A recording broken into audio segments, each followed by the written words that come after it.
like to also this time join with all of our folks here at West Allegheny in thanking Northfield High School Percussion Ensemble for being with us this evening for the first time.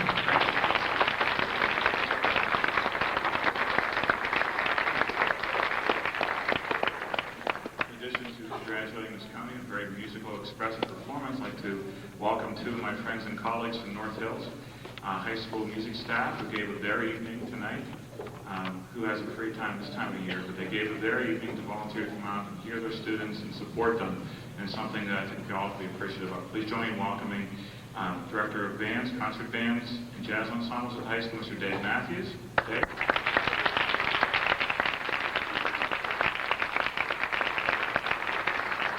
And the Director of Orchestras and Marching Band Director. We just spent an enjoyable evening last night to and from Altoona on a bus for Region Orchestra. We were with the Rita Caligiers. Join me in welcoming Mr. Rita Caligiers. Good friends and colleagues for many years. I'm very happy to welcome them to West Allegheny as well. It also gives me great pleasure to introduce our next group, our host group here for this evening, our own percussion ensemble. It's a joy as a director to coordinate and help make it all happen, but even more of a joy to be able to turn over the musical side to very qualified gentlemen. Our drumline and part of our drumline staff, and work with our percussion ensemble as well. And you'll hear and see tonight on stage R.J. Heid and Brett Dietz. And right first on stage, our percussion coordinator for both the outdoor and indoor everything percussion. Join me in welcoming our ensemble, Darren Humbert. What's going on percussion ensemble?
Good evening, and thank you very much for attending our percussion extravaganza. Thank you.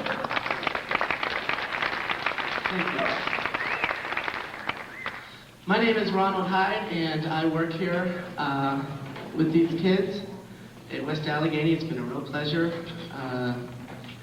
doing percussion ensemble. This is my first year directing, and I hope it has been as good as an experience for them as it was for me. This next composition is a piece that I wrote, and it has to do with the night.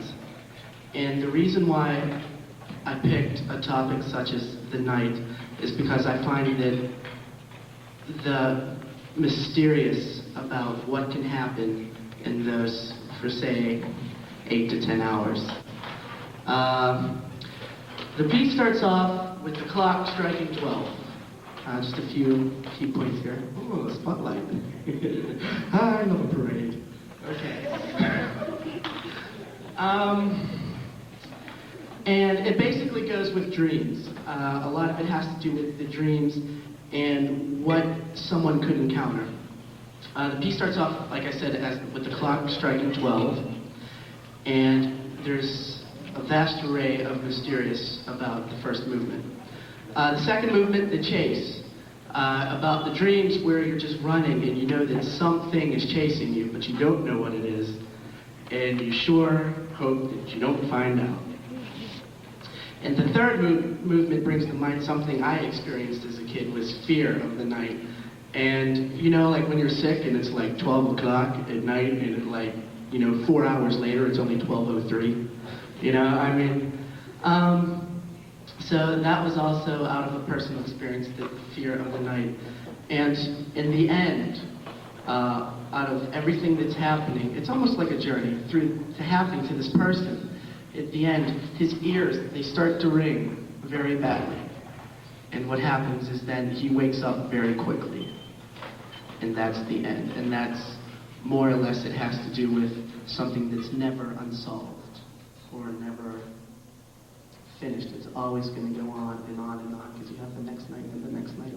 So, I think it looks like they're just about ready there, so let's try and attempt this.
This was actually planned.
you all for being so patient for our last selection. It's great. I'd like to call Dietz, composer who's in the house. Composer of the next piece, Dietz. You can fill us in on his piece while we're setting up. Is that correct?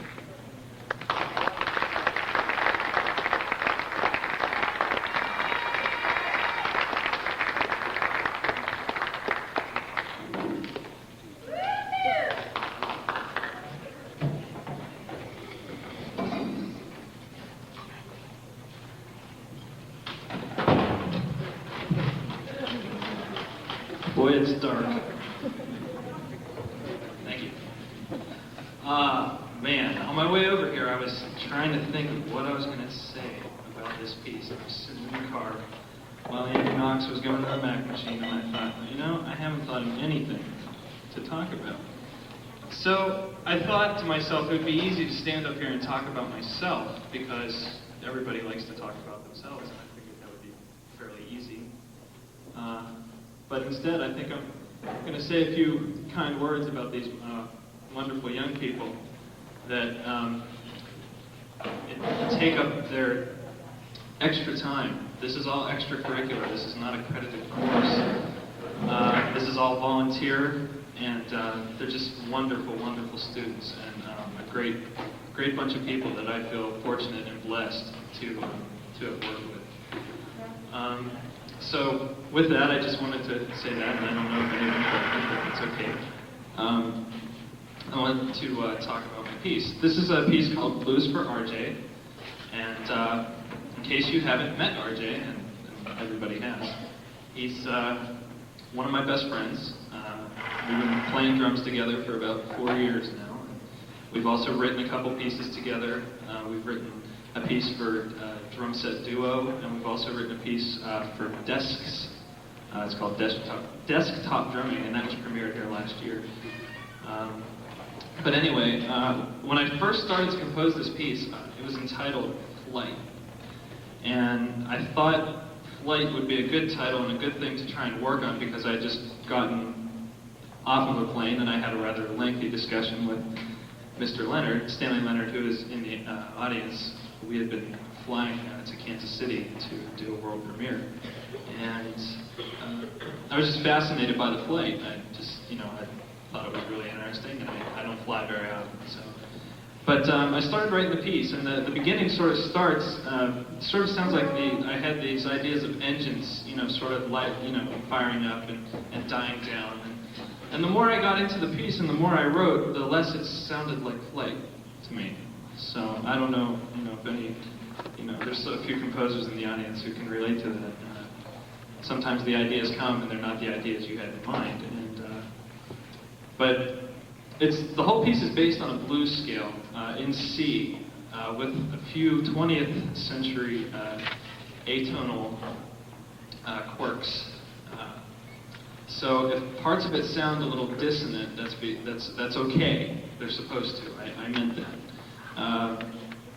The piece is basically in 3 parts. There's the first part where the drum set really kicks in is it's a section in 15/8. These are basically all just grooves. Then it goes into a sort of funk thing, and then it'll go into a sort of a chorale that's actually based on a form of fugal writing. It starts out as a fugue, and I sort of messed with that a little bit, and then the funk section comes back at a faster, more brisk tempo. There's also a free improvisation that RJ will do towards the beginning of the piece. And that's basically what the piece is, and it's very, at times, very disjunct and very disoriented, and I kept that in mind because sometimes that's how I feel my really good friend RJ is.